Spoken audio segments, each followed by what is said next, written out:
আসসালামু আলাইকুম, welcome to TNT Lessons। আজকের ভিডিওতে আমরা কন্টিনিউটি ইকুয়েশনের একটা সিম্পল বেসিক ম্যাথ দেখব। প্রথমেই দেখে নিই কোয়েশ্চেনে কি বলা আছে।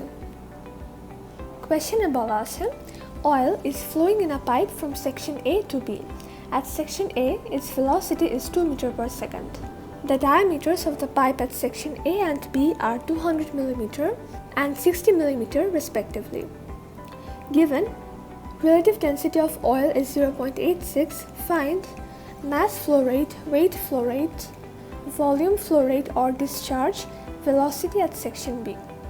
আমরা পাইপটাকে যদি একটু ভিজুয়ালাইজ করি তাহলে এটা হলো পাইপের কাটা সেকশনটা, এটা হলো সেকশন A আর এটা হলো সেকশন B।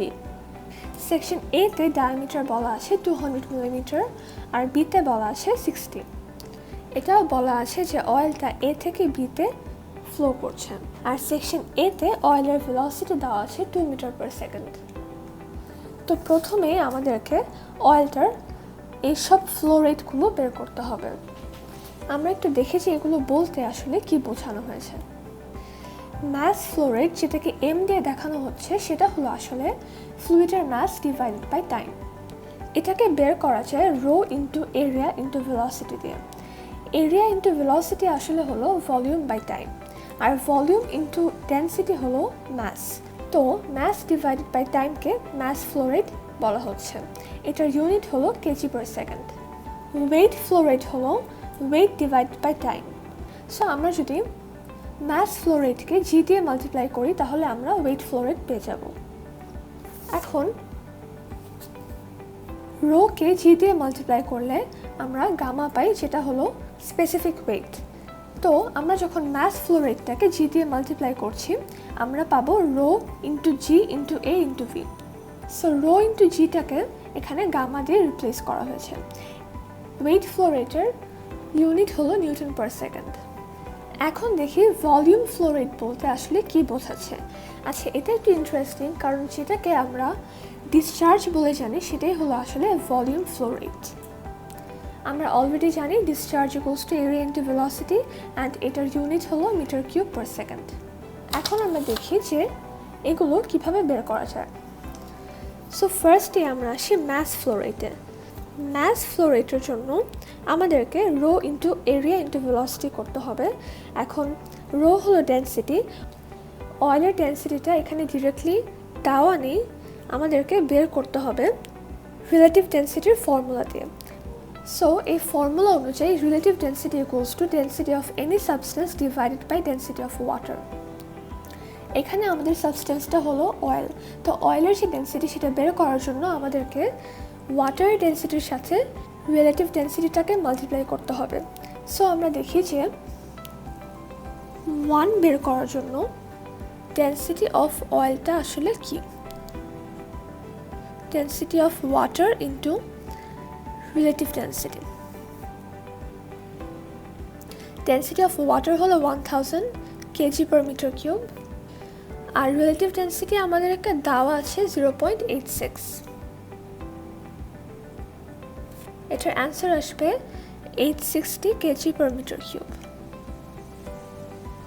তো আমাদেরকে ম্যাস ফ্লো রেট বের করতে হবে, মানে এম ইকুয়ালস টু আমরা দেখলাম rho into area into velocity.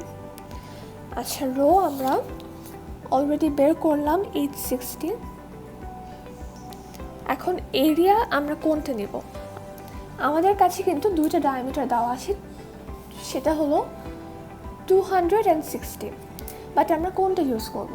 আমাদেরকে কিন্তু ফর্মুলাতে এখানে ভেলোসিটিও লাগবে, বাট আমাদেরকে কিন্তু শুধুমাত্র 200 মিলিমিটার সেকশনের ভেলোসিটিটা দিয়ে দেওয়া হয়েছে।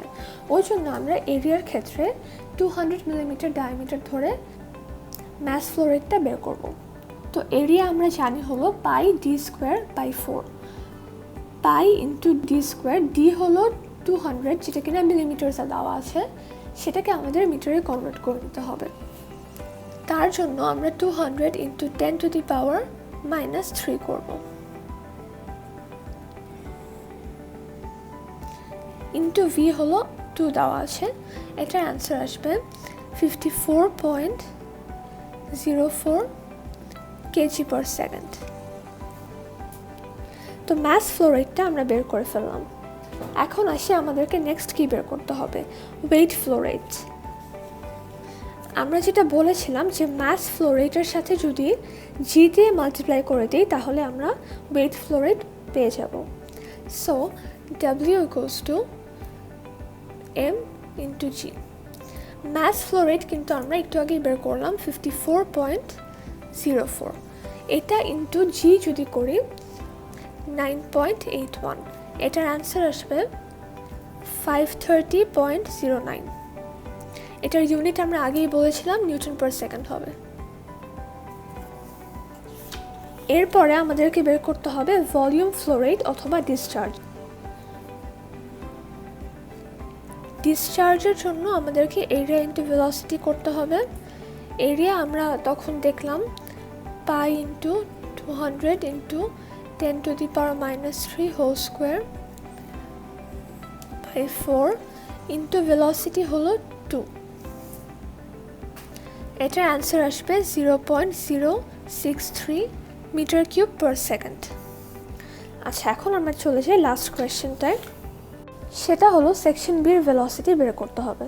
এখন এই পার্টে এসে আমাদেরকে কন্টিনিউটি ইকুয়েশনের হেল্প নিতে হবে। সো কন্টিনিউটি ইকুয়েশন বলছে Q1 ইকুয়ালস টু Q2, মানে একটা সেকশনের ডিসচার্জ ইকুয়ালস টু আরেকটা সেকশনের ডিসচার্জ হবে।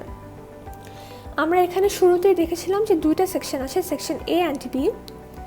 সেকশন এর যে ডিসচার্জটা ওইটা কিন্তু আমরা নাম্বার 3-তে বের করলাম। আমরা যদি দেখাই যে discharge at section A equals to discharge at section B, discharge at A হলো 0.063, আর বি এর ডিসচার্জ বের করার জন্য আমাদেরকে বি এর এরিয়া ইন্টু ভেলোসিটি করতে হবে। তো বি সেকশনের যে এরিয়া সেটা আমরা সেমভাবেই বের করব, pi into D square by 4। আমাদের ডায়ামিটার হলো 60 মিলিমিটার।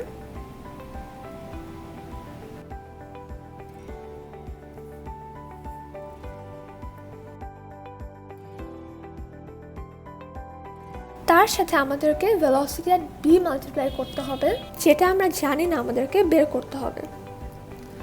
তো যদি ক্যালকুলেশন করি তাহলে ভেলোসিটি অ্যাট বি আসবে 22.22 মিটার পার সেকেন্ড। সো আজকের ম্যাথ ছিল এই পর্যন্তই। Thank you for watching. Please subscribe to TNT Lessons.